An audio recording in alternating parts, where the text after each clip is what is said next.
किसी भी युद्ध को जीतने के लिए महान ज्ञान के साथ साथ अस्त्रों की भी आवश्यकता होती है और उन्हीं अस्त्रों में से एक है धनुष।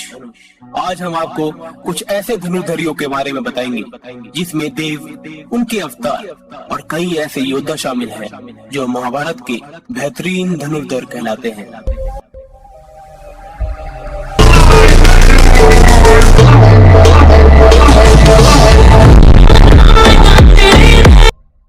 सभी का स्वागत है। आप देख रहे हैं मिस्टीरियस हिंदू। तो चलिए अब करते हैं ज्ञान की बात। वीडियो शुरू होने से पहले चैनल को सब्सक्राइब करना ना भूलें। पहले नंबर पर है भीष्म पितामह। सदा ब्रह्मचर्य और शादी न करने की भीष्म प्रतिज्ञा लेकर उन्हें इच्छा मृत्यु का वरदान प्राप्त हुआ।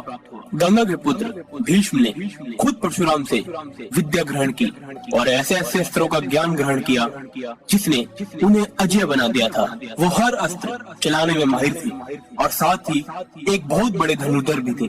केवल अपने धनुष की प्रत्यंचा की ध्वनि से ही वो विपक्षी सेना का संहार कर देते थे। उनके पास ब्रह्मास्त्र से लेकर नारायणास्त्र और शिव जी का पशुपतास्त्र भी था, जिनमें से उन्होंने सिर्फ ब्रह्मास्त्र का उपयोग किया था, वो भी परशुराम जी पर।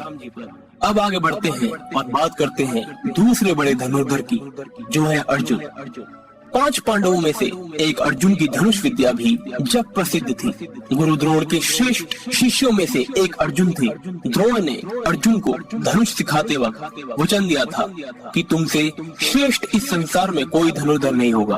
अर्जुन के धनुष की टंकार से पूरा युद्ध क्षेत्र गूंज उठता था। रथ पर सवार कृष्ण और अर्जुन को देखने के लिए देवता भी स्वर्ग से उतर गए थे, लेकिन अर्जुन से भी श्रेष्ठ कोई था जिसे दुनिया अर्जुन से श्रेष्ठ मानती है। वो कोई और नहीं बल्कि सूर्य पुत्र कर्ण था। वैसे तो महाभारत काल में सैकड़ों योद्धा हुए हैं, लेकिन दोस्तों कहते हैं कि युद्ध में कर्ण जैसा कोई धनुर्धर नहीं था। कवच और कुंडल नहीं उतरवाते तो कर्ण को मानना असंभव था। कर्ण के अर्जुन और एकलव्य से श्रेष्ठ धनुर्धर होने का प्रमाण यह है कि कर्ण के तीर की इतनी ताकत थी कि जब वे तीर चलाते थे और उनका तीर अर्जुन के रथ पर लग जाता था तो रथ पीछे कुछ दूरी तक खिसक जाता था। कृष्ण अर्जुन से कहते थे कि जिस रथ पर मैं और हनुमान विराजमान हैं, उसके इस तरह पीछे धकेले जाने से पता चलता है कि कर्ण की धनुर्विद्या में कितना बल है। खुद कृष्ण ने भी कई बार कर्ण की प्रशंसा की थी और उन्हें सर्वश्रेष्ठ कहा था। अब बात करते हैं एक ऐसे धनुर्धर की जिसका अंगूठा अगर न लिया गया होता तो महाभारत कुछ और ही होती।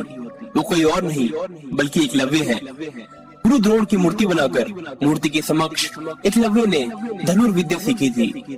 गुरु द्रोण को जब इस बात का पता चला तो एकलव्य अर्जुन से भी श्रेष्ठ धनुष बाण चलाना सीख गया है, तो उन्होंने एकलव्य से पूछा कि तुमने ये विद्या कहाँ से सीखी। इस पर एकलव्य ने कहा, गुरुवर, मैंने आपको ही गुरु मानकर आपकी मूर्ति के समक्ष ये विद्या को हासिल किया था। तब इस बात पर द्रोण ने कहा कि तब तो हम गुरु दक्षिणा के हकदार हैं। एकलव्य ये सुनकर प्रसन्न हो गया और कहने लगा कि मांगे गुरुदेव, क्या चाहिए। द्रोण ने कहा कि मुझे तुम्हारे सीधे हाथ का अंगूठा चाहिए। अर्जुन को दिए वचन की रक्षा के लिए ही उन्होंने एकलव्य से उसका अंगूठा मांग लिया था। अब एक ऐसा धनुर्धर जिसके बारे में कहा जाता है कि अगर ये अपने 3 बाणों को इस्तेमाल करते तो महाभारत को 2 पल में ही खत्म कर देते। जी हाँ दोस्तों, बर्बरीक महाभारत काल के सर्वश्रेष्ठ धनुर्धर में से एक बर्बरीक है। युद्ध के मैदान में भीम पौत्र बर्बरीक दोनों खेमों के मध्य बिंदु एक पीपल के वृक्ष के नीचे खड़े हो गए और ये घोषणा कर डाली कि मैं उस पक्ष की तरफ से लड़ूंगा जो हार रहा होगा। भीम के पौत्र बर्बरीक के समक्ष जब अर्जुन और भगवान श्री कृष्ण उसकी वीरता का चमत्कार देखने के लिए उपस्थित हुए, तब बर्बरीक ने अपनी वीरता का छोटा सा नमूना मात्र ही दिखाया। कृष्ण ने कहा कि यह जो वृक्ष है, इसके सारे पत्तों को एक ही तीर से छेद दो तो मैं मान जाऊंगा। बर्बरीक ने आज्ञा लेकर तीर को वृक्ष की ओर छोड़ दिया। जब तीर एक एक कर सारे पत्तों को छेदता जा रहा था, उसी दौरान एक पत्ता टूटकर नीचे गिर पड़ा। कृष्ण ने उस पत्ते पर ये सोचकर पैर रखकर उसे छुपा लिया कि ये छेद होने से बच जाएगा, लेकिन सभी पत्तों को छेदता हुआ वह तीर कृष्ण के पैरों के पास आकर रुक गया। तब बर्बरिक ने कहा, प्रभु आपके पैर के नीचे एक पत्ता दबा है, कृपया पैर हटा लीजिए, क्योंकि मैंने तीर को सिर्फ पत्तों को छेदने की आज्ञा दे रखी है, आपके पैर को छेदने की नहीं। उसके इस चमत्कार को देखकर श्री कृष्ण चिंतित हो गए। भगवान श्री कृष्ण ये जानते थे कि बर्बरिक प्रतिज्ञावश हारने वाले का साथ देगा। अगर कौरव हारते हुए नजर आए तो फिर पांडवों के लिए संकट खड़ा हो जाएगा, और अगर जब पांडव बर्बरिक के सामने हारते नजर आए तो फिर वे पांडव का साथ देंगे।